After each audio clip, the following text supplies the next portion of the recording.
नमस्कार दर्शक बंधु Odia knowledge academy YouTube channel को आपण मानक स्वागत। आपण जदि आम चैनल को प्रथम आसती दयाकोरी चैनल सब्सक्राइब बटन क्लिक कर चैनल को सब्सक्राइब करेंगे। वीडियोटी भल लगे निश्चय वीडियोटी को लाइक करेंगे, कमेंट करेंगे, शेयर करेंगे भूलें जहाँद्वारा आप प्रतिदिन नुआ नुआ अपडेट पाइपर। देखो आम कहीपर यहाँ सरकारी कर्मचारी को बड़ अपडेट रही। राज्य कर्मचारी हूँ कि केंद्र कर्मचारी समस्त कर्मचारी को खुशी खबर तो से विषय में आलोचना करवा। दयाकोरी वीडियोटी को शेष पर्यटन देखिए जहाँद्वारा आप संपूर्ण खबर विषय जानीपर। तो चलतु डेरी नक आरंभ करिए आज खबरटी। ये देखु अष्टम वेतन आयोग गठन को जो आमर 8 मास बीतला 8 पे कमिशन को 8 मास बीतीगला गठन जो दरमा अच्छी सालारी अच्छी आपणकर पेंशन वृद्धि अपेक्षा कर्मचारी एवं पेंशन भोगी अपेक्षा कर रही तो तापर गोटे बड़ अपडेट रही आम से विषय आलोचना करवा।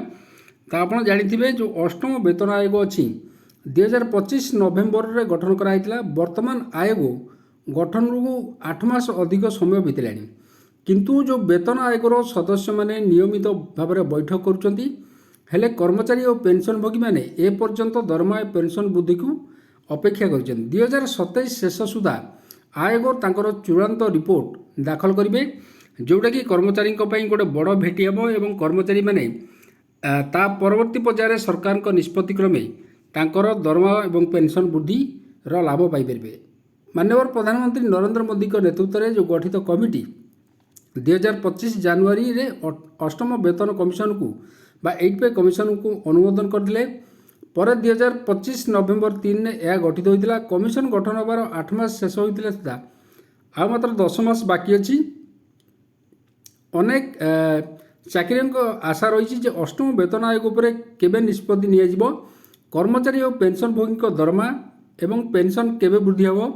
तेणु यह जानवा गुरुत्वपूर्ण जे केंद्र सरकार कमिशन को 18 मास समय देइचंती। एही 18 मास भितर कमिशन तांकर रिपोर्ट प्रदान करेंगे जोड़ी कि अर्थ सेमानकर ए पर्यंत 10 मास बाकी अच्छी। कमिशन आउरी तांकर रिपोर्ट प्रदान करिया को निकटरे कमिशन कोलकाता बैठक समाप्त करिसंती। कोलकाता पूर्व वेतन आयोग दिल्ली, हैदराबाद, लखनऊ भली सहर में मध्य बैठक करथिले। ओडिशा रे मध्य आमर जुलाई 7 रे बैठक होता। बैठक 2026 एप्रिल आरंभ होता। विभिन्न सहर में बैठक माध्यम कमिशन कर्मचारी एवं पेंशन भोगी प्रतिनिधि एवं संगठन मानकर सेमानकर दाबी विषय तथ्य संग्रह करुँच। सेमानकर इश्यू कौन रही दरमा एवं आपणकर पेंशन को नहीं यह आधार करी केंद्र सरकार को एक रिपोर्ट प्रदान करा जिवो। कर्मचारी माने आशा करछन जे 3.68 गुण रु 3.83 गुण पर्यंत फिटमेंट फैक्टर कार्यकारी हो पार। 2027 शेष सुधा कमिशन सरकार को तांकर रिपोर्ट उपस्थापन करे बोली आशा करा होची जोटा कि 18 मास समय नियाइछि। यापर केंद्र सरकार रिपोर्ट उपर आधार करी फिटमेंट फैक्टर एवं वृद्धि परिमाण निष्पत्ति नेबे।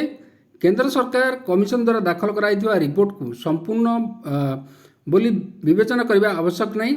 यह सहित रिपोर्ट उपस्थापन अर्थ यह नुह जे सुपारिश गुड़िक कार्यकारी होची। सरकार या पर निष्पत्ति नेबे एवं कमिशन को सुपारिश केबे कार्यकारी हेबो तापरे सरकार निष्पत्ति नेबे। कर्मचारी एवं पेंशन भोगी माने जो माने आशा करुछन जे एही सुपारिश गुड़िक जनवरी 2026 रु 1 रु पिछला भाव लागू हेबो एवं जोटी कि आपणकर एरियर सालारी मध्य एरियर पेंशन मध्य मिलिबो। जदिओ सुपारिश गुड़िक कार्यकारी हेबाकू समय लागे एवं सरकारी कर्मचारी पेंशन भोगी मानकू पिछला भाव सुविधा प्रदान करने को राजी होती पाखापाखि 50 लाख कर्मचारी 70 लाख पेंशन भोगी को यथेष्ट लाभ मिल पार। जदि 2026 रु लागू हेब तेबे कर्मचारी मानकर दरमा 18 रु 24 मास पर्यंत जो बकेया पाइपर।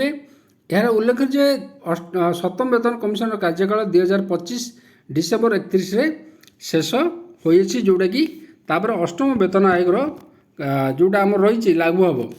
तो ये अनुसार देखिए कर्मचारी माने विशेष लाभ पाइबे जदि अष्टम वेतन लागू हम ठीक समय एवं जोटी कि कर्मचारी एरियर मध्य सेमानकु प्रदान करा जिवो। एटा गोटे गुरुत्वपूर्ण खबर थिला। जदि खबरटी आपको भल लगिला दयाकोरी निश्चय चैनल को सब्सक्राइब करेंगे, वीडियो को लाइक करेंगे, कमेंट करेंगे, शेयर करेंगे भूलें। धन्यवाद।